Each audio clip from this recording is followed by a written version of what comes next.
Okay. So very good morning to everyone. So today our group is going to discuss about traditional arts and how we should promote it to people and to the younger generation. So I'm going to pass this place of speaking to first of all Fahmi, who is going to state the definition and what is traditional arts. Second is going to be Dayang, who's going to speak about why the younger generation are not interested in traditional arts. And third, Nishalini, who's going to explain how we're going to promote traditional arts to the younger generation. And final, I will be talking about what will happen if these younger generation do not know and do not continue this beautiful tradition that we have in Malaysia today. So I'm going to pass this to Fahmi first. So, very good morning. Let's look at what art is in terms of definition. It is something that intrigues the persons through is a visual or auditory sensation and really stroke the feelings of emotion within them. And when we look at art, it doesn't necessarily mean you look at painting and you look at painting, you classify them as art. But there's also various different sort of art as music or literature, even food. Sometimes the form of foods itself, the way you look at it, if it intrigues you in sense of emotions, it intrigues happiness, joyful, or something like that, it could actually be called an art. Well, let's look at what traditional art is. It's more towards on the sense of it has that special, unique characteristics or design or anything that really pops out into mind when you think of certain races, group, or belief. For example, in Malaysia, we really specialize in something in crafting, silversmithing, and fruit creation, something like that. So that is, I think, what I can say about what definition is for traditional art, and we Malaysian have been very successful have a long history of traditional art in our country. Even back in the old century, we are still preserving those kind of arts today. So I'm just going to pass on this conversation to my friends. Okay, thank you, Fahmi. Now let's ponder about why the younger generation doesn't have any interest in traditional art. Usually, the teenagers, the younger generation, are more likely to do something that trending, such as they are more like to do some West culture, like wearing tattoo and so on. But with traditional art, when they wearing like baju kurung or wearing baju Melayu, to them it's just like an old generation who should wear that. They should not wear that to them, and they are more likely to love other cultural attire, such as the Korean hanbok. They are more likely to wear that because to them, oh my God, it's too beautiful and it's trending right now to wear the Korean attire. And when they say that the traditional art, they say that, oh, it looks like, oh my God, it's too old. Why should I wear that kind of attire? It's now in 21st century. And they also, the parents doesn't encourage their child to wear this kind of attire.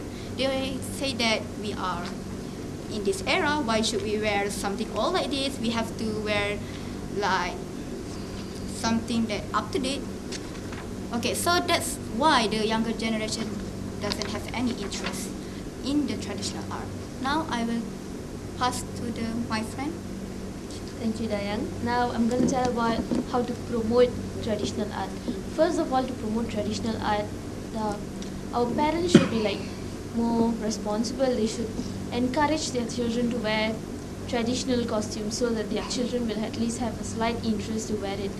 Then nextly, the government should also do exhibitions related to traditional arts, like they should exhibit traditional art and paintings in museums, and also have competitions that are related to traditional arts, like traditional arts costume competition, and then traditional arts drawing competition, and so on. And nextly, the school authorities should also encourage the students to love or to admire traditional arts. Like they can also have motivational camps, speeches, or even lessons that can teach students about traditional arts. This will allow them to have interest or even love traditional arts. Moreover, the teenagers can read about traditional arts in the website. There are a lot of news about traditional arts and why they should love it. So teenagers are supposed to be more responsible so that our traditional art would be preserved and our coming younger generation would also learn about it. That's all from me. Now I will pass it to Last of all, I'll be speaking about the effects if the younger generation do not practice and do not understand these traditional arts. So I really believe in the Malay proverb of biar mati anak, jangan mati adat. This is because we see that every single traditional art brings a part of our culture, a part of our heritage. For instance, Malay tradition. We are supposed to be very conservative people, people who are very heavy on moral values and things like that. So when we see the disappearance of traditional arts in the soul of our younger generation, but then we can clearly see the difference between the older generation and the younger generation. We see the difference of moral values. What's important to them is not so important to us now. So what I have to say is that with the disappearance of this traditional art, then you will automatically see the difference between who we are supposed to be and who our younger generation are going to be when they grow up. It is very harmful because I believe that in every culture we do have our specialty. And for instance, for the younger generation now, if everyone is going to become just like how Westerners are, following the Western culture, then the entire world is at one point going to follow Western culture, hence leaving every single other tradition, heritage and culture in the past. And I think there's difference because tradition and heritage is what makes us different from others. It puts us apart from others, and it makes us ponder upon how proud we are to become, to carry our race, to carry our religion, to carry the name of our ancestors. And that's why I think traditional arts plays an important role. I mean, how many youngsters know how to make a ketupat? How many youngsters know what a wow bulan is? How many youngsters know how to play traditional games like top and congkak? And when we see that what the younger generation are doing now, I think that our ancestors will be very sad because they came up with all of these innovations and the games and the clothes and the arts and the food, but these things that they have come up with are not appreciated by the younger generation.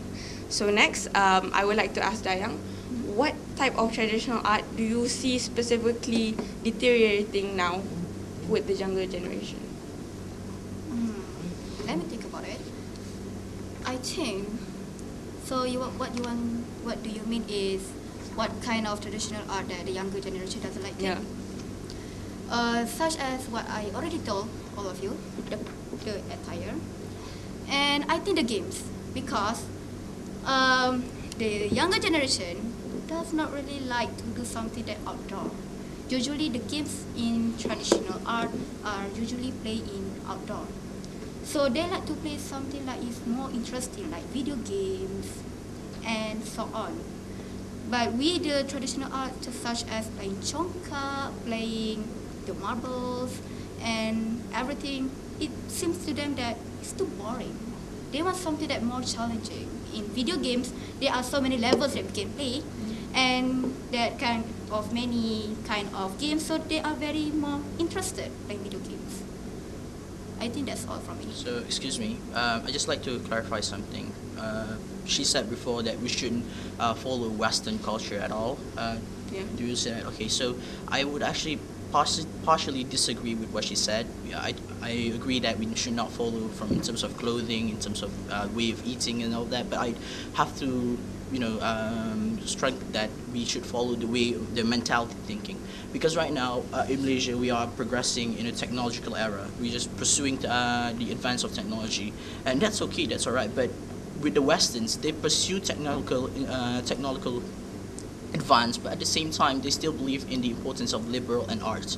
This is from I I watched this from an interview in a YouTube video with Mark Cuban, a technology billionaire, and I quote him, and he says, "The value of liberal arts students are going to be 100 times more valuable than a science and stream student in the future because of the advance of technology, specifically AI, which is an artificial intelligence." So that is why.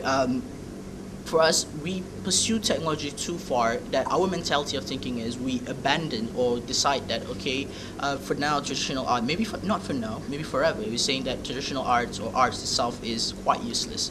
We can, and I'm talking from experience myself, one of my friends is taking an art stream in school. And when I sometimes visit him in his class, and when the mentality of him is that he simply said that, oh, you are so lucky to get into science stream class, you're going to have a great future, you're going to have a great job, you're going to get a high paying salary job. And for me, like, that is not true at all. Like, you can still make money from art. You can be a designer, you can design your own clothes, but because of the mentality that some people implemented to these students, it's not the students' fault that they are not interested in arts at all. It is more towards on the way of our people mentality works on why art is important. They told them, okay, when you are in school, I don't know about other schools, but in public schools, mostly people will say that science stream class is on top of the class, is the hope of the school, is the one's going to bring fame to the school. And these people, students who are in the art streams class, all of them is just like cast abandoned and not being cared at all, and not being said that you are going to be successful being in art. They always told you that to be successful in a context where they don't really say it out loud. It's more towards on hidden message saying that if you want to be successful, you need to be something that with high paying job and easy job, something like engineer, scientist, and something like that. And then the subject that being teachers in art is more towards on Western culture. You can really see it. So that's why actually agree a bit, like partially agree that we shouldn't follow Western culture. So I think the things that it should taught in art should be a mix of it. It's just traditional art and then modern art, like we learn from Europeans, Americans, and all that. So that is what I like to qualify for now. Yeah, and I agree with him by saying that we cannot move forward without looking from where we are, and that is very important because we cannot expand and we cannot innovate without already something there for us to add upon.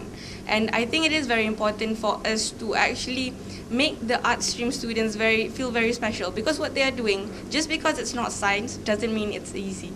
And I think these are the people who are the hopes of the country in bringing back our traditional arts, our traditional heritage. And I'd also like to ask Nishalini, do you have anything more to add, like any social issues about traditional arts? Yes. If the younger generation doesn't follow our traditional arts, they are going to end up in following other cultures, and they're just going to totally forget their past, and they'll have a new future, but still they won't have something special from others because they've already forgotten their arts, their original tradition. And the older generation should also be strict to their grandchildren or their children, so that they still follow their culture. And the social media should also play an important role to promote traditional art. People should write essays or do videos regarding to traditional art so that people look at them and get slightly entertained, so that they will have interest in it. This can help to promote traditional arts among the younger generation, because the younger generation are usually spending more time in social media. So if they watch it, they'll have more interest in it. Actually, I want to add something. I very agree with both of them statement about the art class. Based on my experience, usually students in art class, they will be so embarrassed to talk with students in science class. They say that they are not the same standard like them. But they should be lucky, because not everyone have a talent in traditional art. Not everyone can draw, not everyone can design something. So it's just that, and after all, not every student in science class can be very successful in the future. Maybe some students in the art class who will be more successful than students in science class. After all, now government is trying to attract the students' attention who is very good in drawing, who have great talent with this traditional art, to join and to help the government to promote our traditional art in global stage. And by the way, I think for the parents, they should be proud that their children are very good in art. They should be embraced. If someone asks, "Hey, what is your children's class?" Or she's not very intelligent, I don't want to tell about her class. But I think it's better for them to say, "Oh, my children is in art class. She's really good in drawing, you know." They should be proud, because not everyone, that's what I said, not everyone has a talent. Everyone has their own specialty, and we should be proud of it. And that's all for me. Yeah, I think when Dayang spoke, I remembered something, and it's about how even the older generation aren't proud about our traditional culture. So the problem isn't just specifically in our younger generation, but there are even adults who think that traditional arts even, is a waste of time. And it's more towards technology, innovation, education, how you should get a scholarship, science, and things like that. But it's the values that are passed down generation by generation. And we see that there are glitches happening all around in the hierarchy, and I think that if we really want to get to the source, it's the people above the younger generation who do not stress on the matter enough. And does anyone? Yeah, I want to add something. I would just like to quote Oscar Wilde by saying that he says, "All art is quite useless." But I would like to draw attention to the word "quite." It's meaning that even for him, who is a very very intelligent person, for him to define art as something that is completely useless is going too far for him. So I would just like to go back to what Dayang said earlier about how teenagers are following trends, and the question is, if we want to expose our youngsters to this sort of traditional arts, then how about making batik a famous brand, not famous brand, famous products around the world. I actually got the inspiration for the first question, the batik questions actually. So it simply said that we should make batik something that is really a global scale, so that when when teenagers sees that foreigners sharing this, wearing batik, it's just like, oh, this is the trend of today, I will start wearing it. But we're not going to just make it a trend, we'll make this a trend that lasts forever, First of all, we need. It's more about marketing things. So, like in our country, we have 2 seasons, right? But in outside the, in Western country, they have 4 seasons. So it's more so it's on the design of the batik itself. We can make for summer colors of oranges or something like that, and color of oranges or blue to represent the sea, and some to visit the sea or something. It's more so it's on changing the design so that it will last forever, and because batik is a product that is constantly having a different design every time, different quality and everything, it is a really viable product to make it last forever, make it a trend that everybody loves and wear, and and make sure that the consumers know what they're going to get from batik itself. So that is what I would like to say about the trend, teenagers following trend. That's totally possible. Like we see now for songket and batik, it's very possible for the future generation to be wearing it as a forever trend, because we see like now we have cashmere and lace from Italy, and for centuries people are still wearing it until now. So we can really see how these traditional things can really live on forever. And I would like to add some points to Diane's. According to my experience a few years ago, a student from art stream got straight A's in SPM in my school. So it's not that only science stream students can perform well. Even art stream students can perform very well. So parents should really, really be proud of their children. Because nowadays science is helpful, but people are looking forward for those who can really draw and do things that are related to traditional. So I think it is good to join in arts class. Does anyone have anything to add? I don't think so. Alright, so let me end our discussion by saying that you've heard about the ways we can promote it to the younger generations. You've heard about the issues. You've heard about why the younger generation doesn't like traditional arts. So with that, I'd like to say that from the 4 of us, thank you. Thank you. Thank you. Very interesting presentation. very diverse perspectives. Do you want to know? I have quite a few. But no, it's okay. I think what you all have said is sort of very relevant, it's very pertinent. You had a very wide definition of what you consider to be traditional arts, which in some ways is true, because even the kind of foods that you prepare, the clothing that you wear, even the shoes that you wear and all that are considered as traditional arts.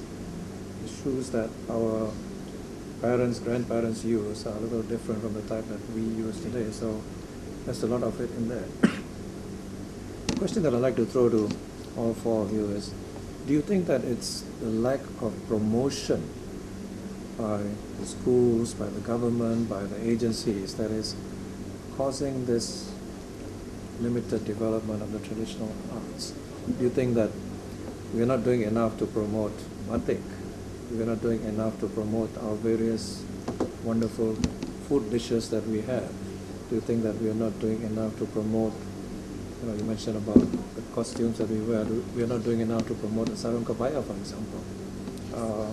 So is it because of lack of promotion that this is lack of interest? I would really say it's because of lack of promotion. It's because the teenagers are just too attracted to Western culture that they're not really interested in traditional. Even if the government tries really hard to promote traditional art, they're like, just don't care about it. Actually, that's why they don't get into traditional arts.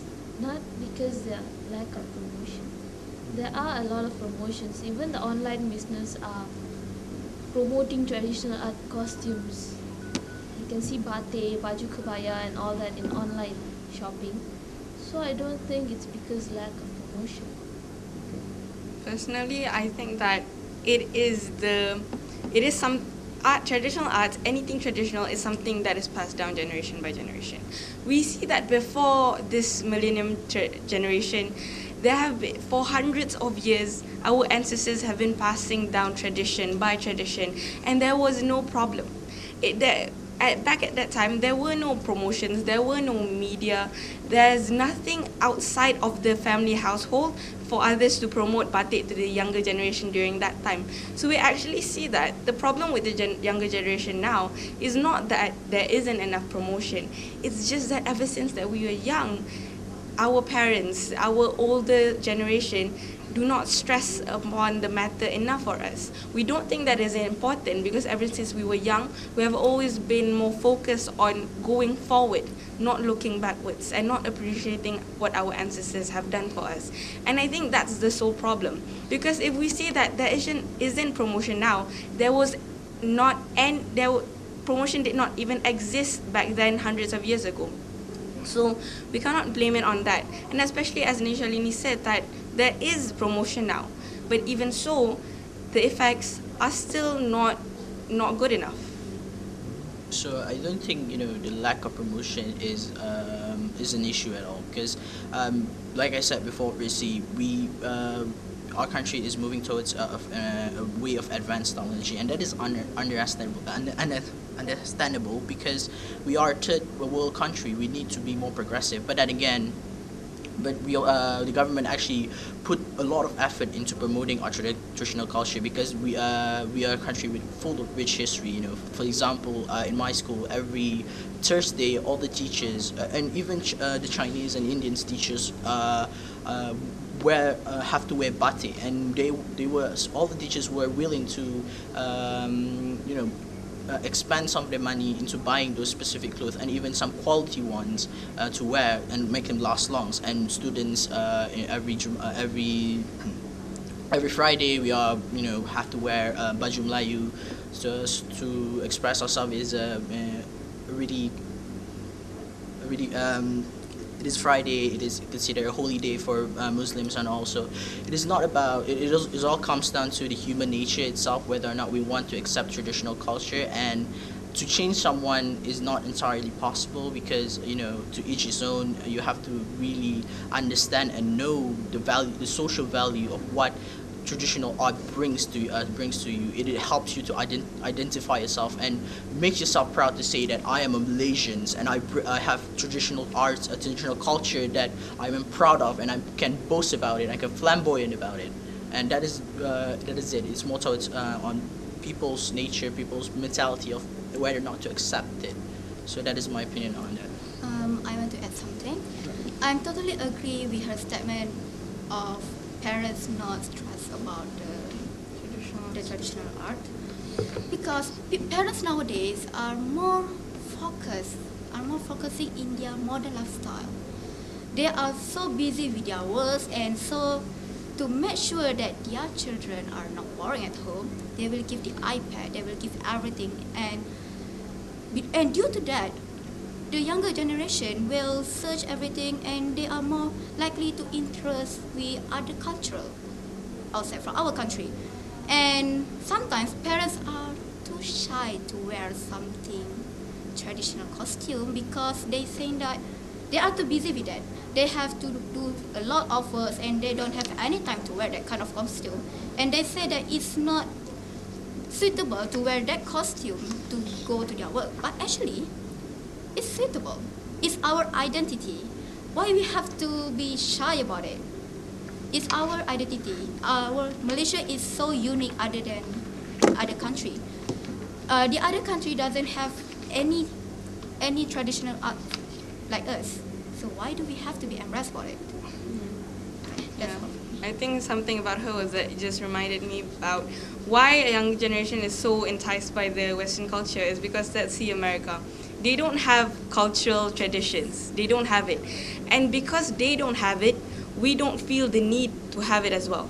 We have it, but just because we don't see them practicing their own cultural tradition, we don't think about our own. Let's give an example. If they had some type of traditional cultural tradition, then we as Malaysians would be searching for our own cultural tradition to make ourselves feel special. But because the people we idolize don't, hence we also tell ourselves that we also do not have any traditional cultures. So I think they are the one who should be jealous of us because of our unique. Not we are jealous of them. That's all. So just like to say completely they don't have a culture itself, it's not actually true. Because again, like I said, you have to look at what is the definition of arts and culture. And like I said, traditional arts is something that is unique to a group of people, I believe. And even sports, you like American football, it's originated from America, so it can be considered an art itself. It's intrigue. People watch it, people love it, they cheer for it. It's art. It can be accepted as art. So it's not about competing whether or not which culture is the best, saying that I have a better culture than you or something. It's more about loving it and about sharing it to other people. It's like I have a culture that I think you might be interested in, you might enjoy it, and I'd like to experience your culture, something that you've done in the past that I might enjoy. So it's not about competing on which is better and which is not. It's about sharing the love of culture. It's about spreading it. That's why we need to expose to our younger generation so that they can share it towards all the other country, towards their children and grandchildren. If we, as the younger generation, doesn't want to continue this traditional art, who else? Someone from other country? That's impossible. Why they want to promote our traditional art? So I think it's better the younger generation try to understand the traditional art. That's all. Okay, one question. How many of you used to wear sarung batik? Kain batik? Oh, yeah. Do you? Actually, I wore it once because I don't have the kind placard one. Oh. So I wear my mom's one, so I should remember that. So you do have Yeah. batik. Yeah. What about you? I wear. Sometimes at home or in my village, I usually wear it just because one, it's very comfortable, and second, I really like wearing batik. Hence, why a lot of my baju kurungs have a plain like dress shirt and then the batik sarung. Yes. Yeah. Okay.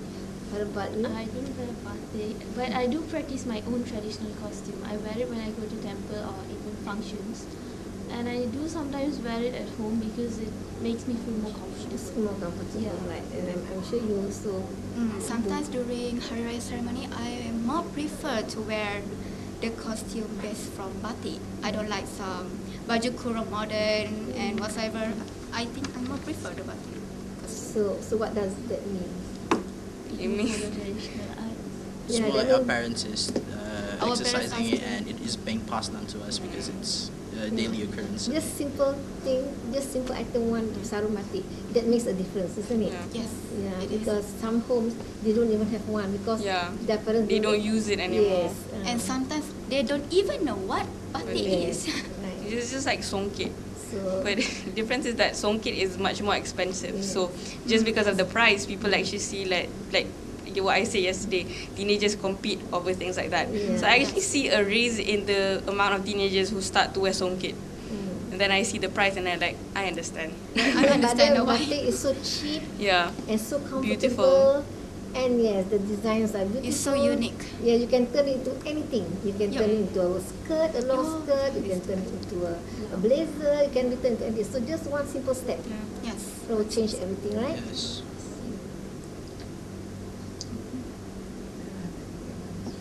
I just want to throw another question at you all in terms of, we realize the importance of science and technology, and we've touched on it there. The government is emphasizing on STEM, science, technology, engineering, medicine, and you mentioned that most of the students are they do well in the PT3, they have to go to science. It's very difficult to change from science to arts. So that emphasis on science and technology, as Fahmi mentioned, it's necessary for us to progress. But at the same time, do you think that there can be a merger or a marriage between the traditional arts and science and technology? For example, you mentioned about games, chongkak, marbles, and so on. Are there any online chongkak games? Are there any online marble games? Because you're familiar with the technologies. They have virtual reality where you can race a car. Have we designed any online marble games? So just trying to clarify. Actually, 60% of the value of something is actually lost when it comes to social media. We're talking about communication, sort of communication. When we speak in social media, 60% of emotion is lost actually. Mhm. So when you say the merger of arts and science technology, I don't see it happening for quite a while because again we are lagged behind in terms of technology itself. And like I said, I previously quoted Mark Cuban saying that liberal arts is going to be more valuable than science and stream class, is because artificial intelligence, there are a creation that can be able to think for themselves and all of that. But with arts, it's all about emotions. It's all about when you look at it, it intrigues you. It's really emotions you. So when you play chongkak, for example, when you play chongkak in real life, it's really just the emotion itself and the fact that you are beating your friends, that really just emotion. But when you play in a computer, it's more like going against an AI in a computer. It doesn't have that same feeling, so to say. It doesn't have that emotion saying that, oh, I'm really beating someone, or I'm really enjoying it. I don't feel it. I'm just like clicking right here like a zombie, just doing something like this. It's just not really that fun at all. So the merger between arts and technology is not, for me, I'm not seeing it. I'm not denying the possibility that it might happen. But for now, in Malaysia, it's best to separate those separate those two so that each can advance at their own pace. And then when one reached its point, we just wait for another, and then that's when we merge it. But for now, it's just really separate those two. Yeah, like for me, I kind of disagree with him by saying that I do see it happen in the near future, but do I disagree? Do I agree with it? No. I completely disagree with just the same reasons as him, that our traditional arts is the actual feeling of doing things like that. That's why when we see Chinese playing mahjong, it's different from when we click on the mahjong game. It's different. Even if I play mahjong online, doesn't mean I understand how to play mahjong in real life.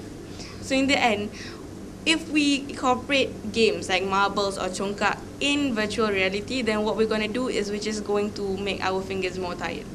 We don't really actually experience, because traditional arts is just about everything, experience, emotions. When we put arts into technology, we lose all of that. Because experience, if we need experience or playing games, we can just play modern games. But traditional arts, why it is so special is because it is something our ancestors have brought. I'm sure that if our ancestors knew that what the wood that they have carved into chongkak boards have been turned into something online, they'd be very disappointed, because that's where heritage is gone. People can imagine it, but people can't feel it. That's the difference. Yes. One of you said that one of the reasons why these youngsters are not so keen about traditional arts is because it's not,